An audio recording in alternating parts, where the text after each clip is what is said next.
University students often focus on one subject. However, some people think that universities should encourage students to learn a range of other subjects. To what extent do you agree or disagree? So, first look at the introduction. Studying a broad range of subjects is needed nowadays as the competition is very stiff nowadays.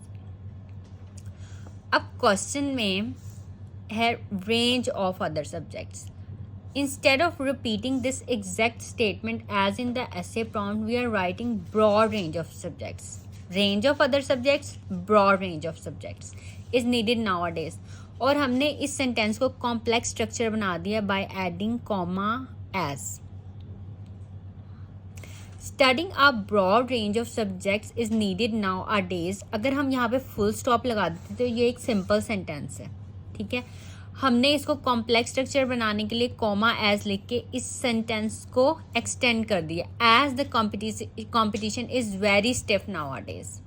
हमने as लिख के उसका जो है उसको extend कर दिया है सेंटेंस को. Therefore, I agree with the given statement that students should study a range of subjects at university and not focus on only one major.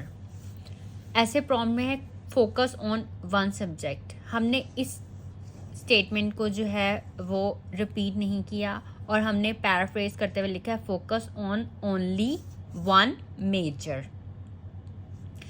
और इस स्टेटमेंट को हमने इस तरह लिखा है students should study a range of subjects at university.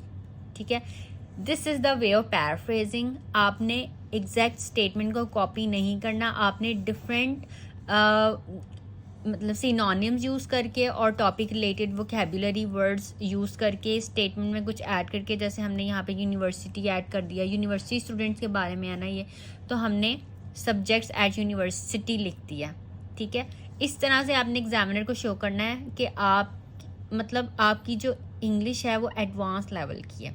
ठीक है, और हमने सिर्फ सिंपल सेंटेंसेस नहीं लिखे इंट्रोडक्शन में, हमने कॉमा एज लिखकर, एंड लिखकर, देयरफॉर लिखकर, मतलब हमने ये एज, देयरफॉर, एंड यूज़ किए अपने इंट्रोडक्शन में. ये वर्ड्स यूज़ करके हमने एग्जामिनर को ये शो किया है कि हमारी सिंपल इंग्लिश नहीं है.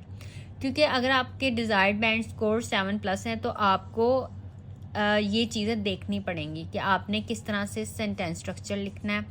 ठीक है, किस तरह से आपने कनेक्टर्स लिखने हैं, कोहेरियन एंड कोहेरेंस आपकी ये ठीक होनी चाहिए. ठीक है, now look at the first body paragraph. There are many advantages for students of studying a number of subjects.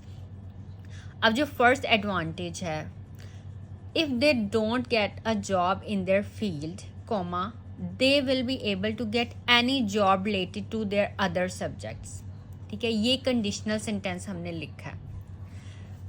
ये कंडीशन है ना, इफ दे मतलब अगर उनके अगर इफ का मतलब ये तो ना, अगर उनको अपनी फील्ड में जॉब नहीं मिलती, ठीक है, तो क्या होगा, अगर उन्होंने दूसरे सब्जेक्ट्स भी पढ़े होंगे तो वो किसी दूसरे सब्जेक्ट में जो है उनको जॉब मिल जाएगी. ठीक है, they will not suffer unemployment and they will not be stuck to menial jobs despite being highly qualified. अब ये देखें, डिस्पाइट, इंस्पाइट, ये वर्ड्स आपको यूज़ करने आने चाहिए. ठीक है, हम ये वर्ड्स यूज़ नहीं करते अपने सेंटेंसेस में, लेकिन despite, in spite, in spite of and in fact, इस तरह मतलब ये जो वर्ड्स हैं ये आपको यूज़ करने आने चाहिए. Even if, even though, although. Okay, फिर हमने लिखा है moreover, comma, a well rounded education is very important in today's time. Without a diverse background a graduate will not be competent in any job. For example, excellent communication skills are very important while looking for a job. अब यहाँ पे हमने use किया है word while का. ठीक है, excellent communication skills ज़रूरी हैं. For that you need a basic English class. Most jobs require problem solving skills which you get from basic knowledge of math and science. मतलब अब एक्सीलेंट कम्युनिकेशन स्किल्स के लिए आपकी इंग्लिश अच्छी होनी चाहिए, प्रॉब्लम सॉल्विंग स्किल्स के लिए आपकी मैथ और साइंस अच्छी होनी चाहिए. फॉर इंस्टेंस, अब हमने इसी पैराग्राफ में फॉर एग्जाम्पल भी यूज़ किया, फॉर इंस्टेंस भी यूज़ किया, मोर ओवर, वाइल, विच. ठीक है, a doctor specialising in MRI scan needs to have a good knowledge of physics, magnetism, etc. Another advantage is learning a range of subjects can add spice to the student's studies. Students may be मतलब एक ही subject पढ़ के वो fed up हो जाते हैं, ठीक है, when they concentrate on one subject constantly. Finally, it is well known that most of the subjects are linked to each other to some extent. अब जैसे फिजिक्स, मैथ, केमिस्ट्री ये लिंक्ड हैं एक दूसरे के साथ. With a range of knowledge students can find different solutions to approach the problems they encounter either at work or in life. अब हम इस सेंटेंस को यहाँ पे भी फुल स्टॉप लगा के ख़त्म कर सकते थे. दे इनकाउंटर प्रॉब्लम्स, दे इनकाउंटर, लेकिन हमने ईदर का यूज़ किया है. अभी नीदर, नॉर, ठीक है, ये वर्ड्स आपने यूज करने, ये मतलब आपको एक सेंटेंस को एक्सटेंड करना आना चाहिए कि किस तरह से आप जो है वो अपने एज लिख के, सो लिख के आप अपने सेंटेंस को एक्सटेंड कर सकते हैं. अब जैसे आपको एग्जांपल दे रहे हैं तो आप फिर आप कहते हैं सच एज और फिर आप आगे उसे एग्जांपल दे देते हैं. तो ये वर्ड्स आपको यूज करने आने चाहिए, either, neither, nor, which will definitely make them more creative and innovative in the field they specialize in. Clearly, the students with all-round knowledge have an apparent advantage over those specializing in only one subject. अब ये all-round knowledge भी जो है इसके साथ ही related है. Studying a range of subjects, all-round knowledge भी इसको हम कहते हैं, ठीक है. Opponents claim that studying only one subject at university would make you a master in that field and you stand a chance of getting a high-paid job in that field. However, I still believe that that हो गया 2 दफ़ा, ये एक दफ़ा, that studying a range of subjects has an edge over specializing in just one. To conclude, I reiterate my opinion by saying that studying a variety of subjects is beneficial to the university students. By doing so, not only can the students better themselves, but also become adaptable and flexible in the increasingly challenging and competitive world. अब आपने ये देखा होगा कि ये जो है learn a range of other subject, इसको किस तरह से पैराफ्रेज के इंट्रोडक्शन में, बॉडी पैराग्राफ और कंक्लूजन में.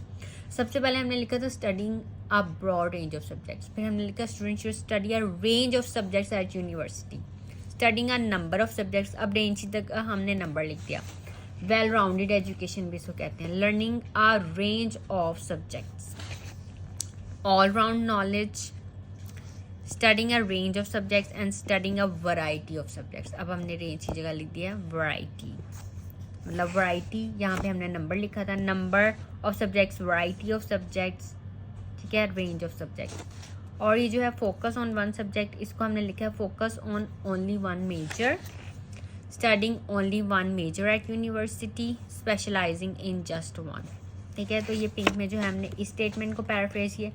और ये जो ऑरेंज में हैं ये सब जो हैं ये ऐसे वर्ड्स हैं जो आप अपने हर ऐसे में यूज़ कर सकते हैं, क्योंकि अगर आपने ये वर्ड्स जो हैं अपने ऐसे में यूज़ किए हैं तो इसका मतलब आपने कॉम्प्लेक्स स्ट्रक्चर्स लिखे हैं. अगर आपने एज यूज़ किया है, आपने यूज़ किया है डिस्पाइट, आपने यूज़ किया ईदर के, विच यूज़ किया है, वाइल यूज़ किया है, और आपने कनेक्टर्स यूज़ किए, मोर ओवर यूज़ किया है, आपने यूज़ किया है हाउ एवर, देयरफॉर यूज़ किया है, तो ये finally, secondly, for example, for instance, तो ये जो वर्ड्स हैं ये आपने देखने कि आप अपने एसेज में यूज़ कर रहे हैं कि बिल्कुल आपका प्लेन ऐसे तो नहीं है.